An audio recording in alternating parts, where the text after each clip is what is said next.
Hi, this is Nick Williams and I'm sitting here in Bath with Richard Barrett. Hi Richard, how are you doing?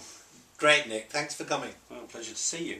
So you very kindly offered to give a few tips as a messenger yourself to other messengers who feel they have a calling to get a message out into the world and pass on some of your wisdom and experience. So, simple first question, what's your message? You know, if you have a group of people, what is it you want them to know? What do you want them to understand?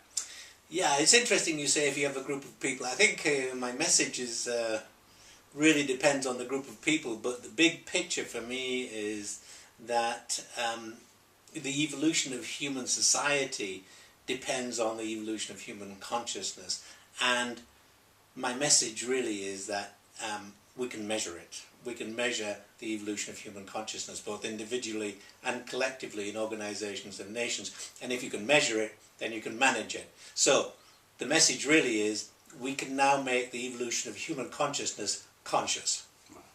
Great message. And how did you recognise your impulse to be a messenger? Has it always been there, or was there a point in your life where you really recognised that? I honestly say I never put it in those terms. You know, I never thought of myself as a messenger.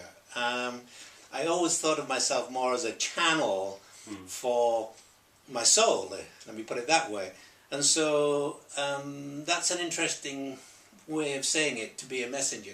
So I think my soul message, or when I've really began to understand that my soul had something to do in the world through me, when I fully got that was around 1992, 93, when I was doing a workshop for people on finding their mission in life. And during the second day of the workshop, one of the people said, "So what's your mission?" And I had a well-rehearsed affirmation at that time, which was, I'm an internationally recognized speaker and author on personal and organizational transformation. And as I searched for those words, I could not find them, and I felt embarrassed. And so I said, 1 minute, I closed my eyes, and after about 5 or 6 seconds, I heard coming through in my voice the words, "I'm an architect of global transformation," and I was rather taken aback by that, but recognized it as the voice of my soul and thought, okay, so if that's the case, I can, you know, if that's really what my soul is here to do, I can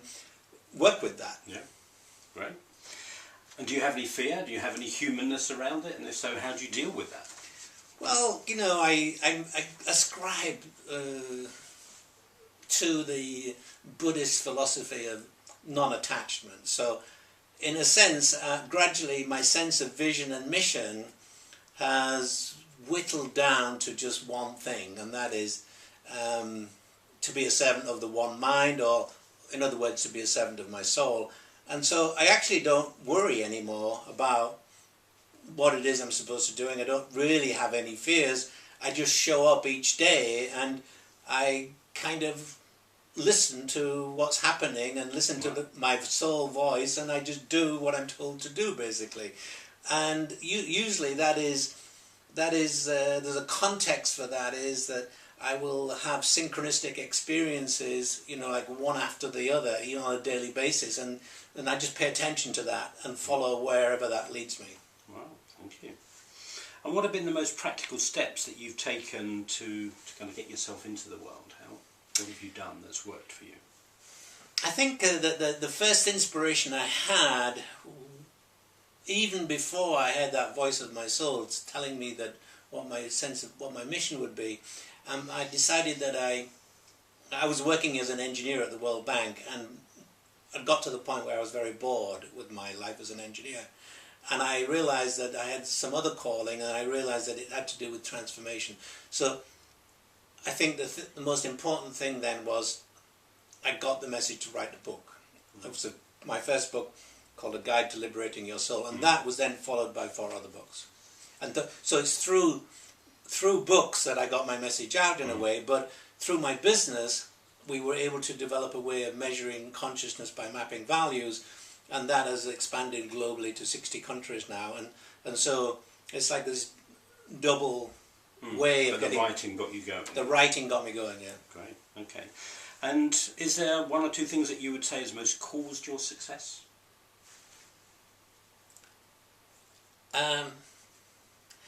I think listening to my soul and then getting very determined and being very persevering around what I felt was important. And after that, just showing up. You know, just not having an agenda, but just showing up in places and watching and waiting and seeing what happened, and then allowing myself to be fully present. Great. And how much has it felt like it has been your plan, and how much like a divine plan? You know, it sounds to me like... You know, I don't have a plan, frankly. I just follow instructions. It's a healthy place to be. Yeah, I don't, you know, there's nothing that needs to happen for me. I just follow kind of what I call it inspiration. Is that for me? It's like I call it the sixth mode of decision making, where you listen and you know what you have to do.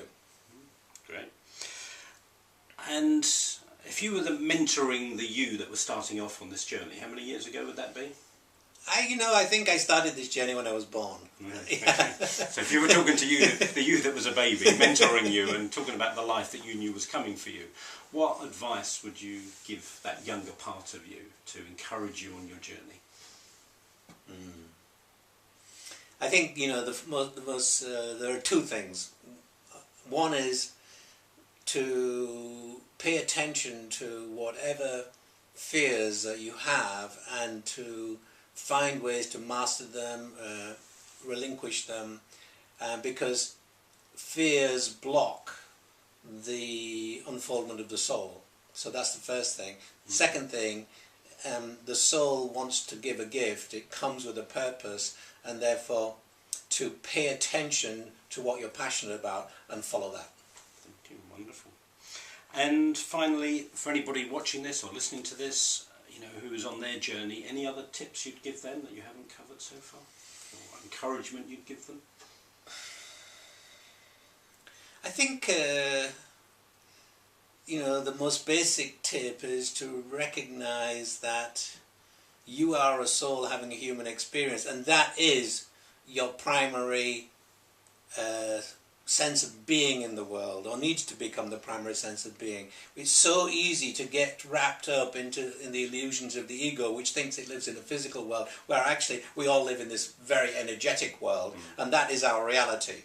And so just pay attention to what you're focusing on and say, is this serving me, or is this serving humanity? Is it serving myself or the greater good? I think really important to get that very clear, so that you understand your higher motivations.